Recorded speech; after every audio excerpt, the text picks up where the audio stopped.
এই জমিদার বাড়িতে এক সময় প্রতাপের সঙ্গে জমিদারিত্ব করে গেছেন জমিদাররা।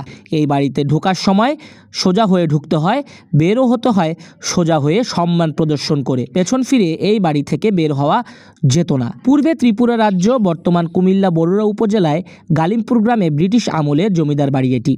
জমিদার বাবু তারকচন্দ্র কর যেমন ভালো ছিলেন, তেমনি খাজনা আদায় না হলে কঠোর হতেন। শিক্ষা দীক্ষার ব্যাপারে উদার ছিলেন এই জমিদার।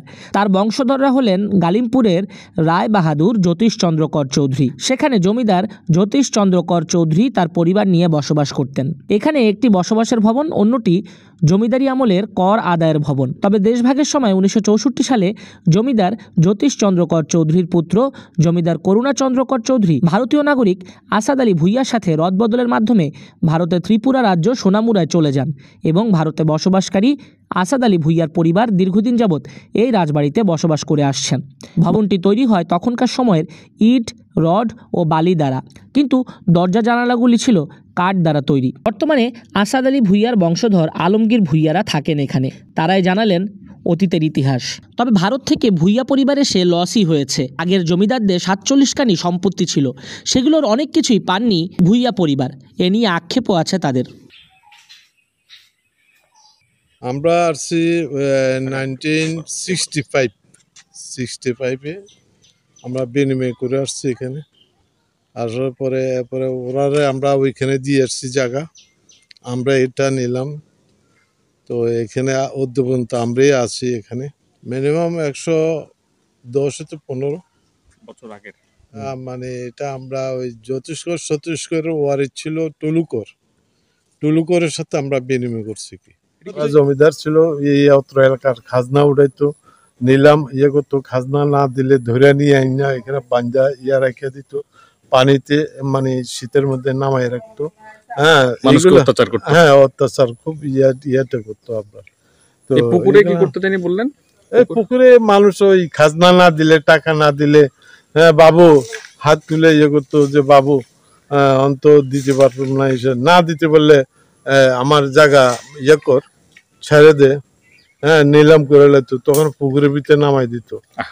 আর যার বাড়িতে বড় বড় মাছ থাকতো ধরে নিয়ে আসতো, কলা ছড়ি বা বিভিন্ন ফল পাকড়া এই জাতীয়, মানে তারা ছিল, মানে খুব ছিল। আর এখানে তো ফিস দিয়ে যাইতে পারতো না, আসার সময় ঢুকতো, যাইতে ফিস দিতে পারতো, উল্টা ভাবে যেত, এরকম মানে তারা ছিল। মানে 1916 বা 12 ওই থেকে মানে তারা ছিল। আপনার ব্রিটিশ তো হইলো 1949 ভারত পাকিস্তানের ইয়াটা হইলো।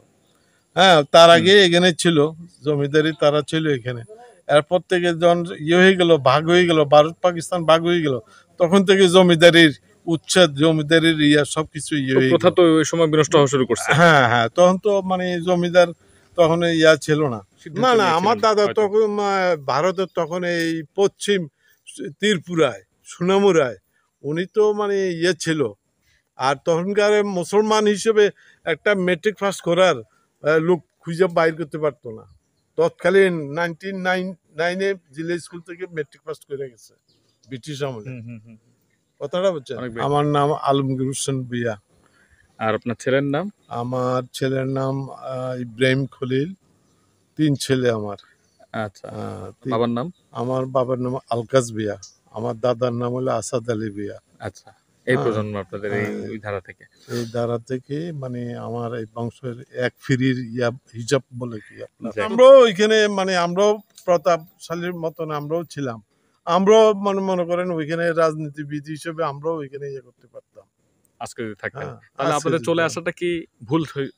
আমরা আসাটা আসলে এক হিসেবে আমরা লাভবান হইনি আমার দৃষ্টিতে। কি আমরা লস করছি এটা। আচ্ছা, আমরা যদি ওইখানে থাকতাম অনেক আরাম আয়েসে অনেক ভালো থাকতাম, এইখান থেকে ওইখানে আরো ভালো থাকতাম আমরা। তো ইন্ডিয়া থেকে আসছি, তো তখন তো ওই ভারত আর পাকিস্তান আর ভারতের মধ্যে একটা রাইড হয়েছিল, জামাল হয়েছিল মুসলমানের উপর আক্রমণ করাতে। তখন ওইখানে যারা প্রতাপশালী মুসলমান ছিল তৎকালীন, তখন তারা দেখলো যে মান সম্মান নিয়ে এখানে বসবাস করা যাবে না। তখন থেকে মানে এই পাকিস্তানের দিকে মানে ঝুঁকি দিছে। তো দাদা আপনি যখন এই বাড়িতে প্রথম আসছেন তখন দেখতেন যে এখানে হিন্দু পরিবার বসবাস করতো? না, হিন্দু তারা ছিল, আমরা আসার পরে তারা তো চলে গেছে। তারা চলে গেছে আমাদের জায়গায়, আমরা চলে আসলাম তাদের জায়গায়। একটু আপডেট ইয়ে ছিল কি, তো এটা সংস্কার হয়েছে তিনবার সংস্কার করার পরে এখন আর এটা সংস্কার হয়নি। আমার দাদা তখন ছিল মানে 1909 সালে জিলা স্কুলের মেট্রিক পাস করছে তৎকালীন। হ্যাঁ, তৎকালীন ত্রিপুরা যে মহারাজা ছিল, তখন এই মহারাজা তখন আমার দাদাকে মানে দেখার জন্য হাতি পাঠিয়েছিল। হ্যাঁ, তখন এই হাতি করে তখন এই রাজার দরবারে গেছিল। আমার দাদা মানে অনেক বড় বলিষ্ঠ মানে ছিল আপনার, প্রায় 8 ফিট লম্বা। এত লম্বা ছিলেন এত লম্বা, হ্যাঁ লম্বা ছিল। বাবা! আপনার ও রান তো আপনার ইয়ে হবে, অনেক হেভি ছিল। তখন রাজা দেখে তখন আমাদেরকে তখন ওই সোনামুড়া এই তালুকদারি তখন আমাদেরকে এই তালুকদারি এই ত্রিপুরা মহারাজা আমাদেরকে দেয়। খেতাব? হ্যাঁ, খেতাব। এই খেতাবের আন্ডারে মানে আসলে কি হয়? এই খেতাব এটা দিছিল যে ওই স্টেটের, সোনামুড়া স্টেটের, এই স্টেটার যেটা আছে এটা আমাদের তত্ত্বাবধানে ছিল।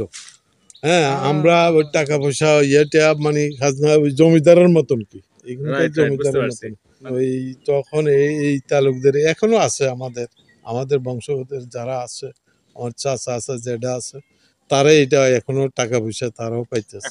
হ্যাঁ, তারা এখনো পাইতেছে, সরকার থেকে পাইতেছে। এখন কেমন সয়-সম্পত্তি আছে? সয়-সম্পত্তি আছে না খেয়ে পরে কোন রকম দিন পার করতেছেন? কার আমরা তো ভাই এখানে আইসা মামলা মকদ্দমা বহুত কিছু হয়েছে এখনকার লোকের। আর আমরা অনেক সম্পত্তি আমরা পাইনি, যেমন লাকসাম আছে, লাকসাম এখানে আমাদের অনেক সম্পত্তি ছিল, এটা আমরা দখলে পাইনি। কুমিল্লা জায়গা ছিল, এটা পরবর্তীতে আমরা জানতে পারলাম এখানে তাদের জায়গা ছিল। তো এখন তো আর জেনে লাভ নেই, আর কথাটা বুঝছেন না? জায়গাগুলো পান নাই আপনারা? না, আমরা পাইনি। আইনের সহযোগিতা চাচ্ছেন কিনা সরকারের দৃষ্টি? না, আমরা তো বহু মামলা করছি, তো এখনো মামলা আছে, মামলা চলতেছে। হ্যাঁ, মামলা চলতেছে। তো এখন মনে করেন সরকারের সাথেও মামলা আছে, মামলা চলতেছে। তো এখন এগুলা নিয়ে মানে আছে কি, তো জায়গা সম্পত্তি তেমন একটা বেশ আমরা পাইনি এখানে, ওইখানের তুলনায় এখানে আমরা কিছু পাইনি।